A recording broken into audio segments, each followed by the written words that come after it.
In Microsoft Project, once you're underway and your project is running, you can see how you're doing by simply using the tracking GAN or looking at the project information to see how far off you are of your current plan, be that costs and time. Now, there's a lot more information in there, a lot more detail that you can get at if you use the reports that come with Microsoft Project. Now, the reports section has its own tab, and we can see this whole group here called View Reports, where reports are broken into various categories of dashboards, resources, costs, in progress, getting started, custom, and recent. On any one of these, so say for example dashboards, I can click the drop down and see a number of choices available to me. All of the reports that you choose through this method are stored within the current Microsoft Project file and are based on the data within the current Microsoft Project file. So if I were to choose the dashboard's project overview, that then opens and I can see I'm 5% complete. We have milestones that are due section, we have percentage complete, and phase one is 10%, the others are 0, and then any late tasks. So it's a simple single page project overview of my project. Any changes, I can come back to this and I will see those changes. So if, for example, if I went to tasks, Gantt chart, and let's pull up carpets, that's not finished yet. Let's do a number of tasks actually. Let's highlight 4, 5, 6, 7, 8. Mark those as 100%. Then come back to report, dashboards, project overview, and I find I'm now 18% complete. So that's the report section and the dashboards. The dashboards are quick information, so cost overview. I can see the current cost, how much is left, and again I'm 18% complete. Little chart, progress versus cost status, and cost status for each of the phases. So that's report, dashboard, upcoming tasks, and there are things still to go. So these are things starting in the next week. It's information that's there. You can see it. You can see all the tasks. You can see the Gantt chart. But by having these built-in reports, you can simply go to the report section, choose the category that you would like to have a look at. So I might want to do resource overview. And those are my resources.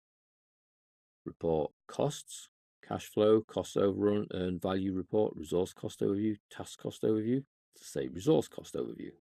So those are my resources, actual cost so far, remaining cost, and then that's the baseline that's charted on top of there, cost details underneath for each of my work resources. Very acceptable information. You can go straight in progress. So I can see late tasks, critical tasks, milestone reports, slipping tasks. So slipping tasks, in my case, that's quite a few because we had a delay on the project. So pretty much everything after that one task that delayed caused all these to become slipping tasks. So on the report section, I can go for each of the categories, or I can go to custom, more reports, and see in here each of those same projects. So they're recent ones that I've looked at. The new report section we're going to get to shortly. Getting started are some built-in reports that effectively give you some help with Microsoft Project, which is quite good. So it's getting started. There's 5 reports in there to help you. In progress, costs, resources, dashboards are the same little drop downs from here, as is custom. That's currently empty, but in the next section, we'll look at how you can create your own report and how that will then appear in the custom section. And then recent will be things we've been looking at. So all of these reports are in the report section. They're already there. You don't need to do anything. You simply come into the section, choose the category, choose the report that might interest you, and then it appears in front of you using your data. Obviously, it's your data. It's your Microsoft project.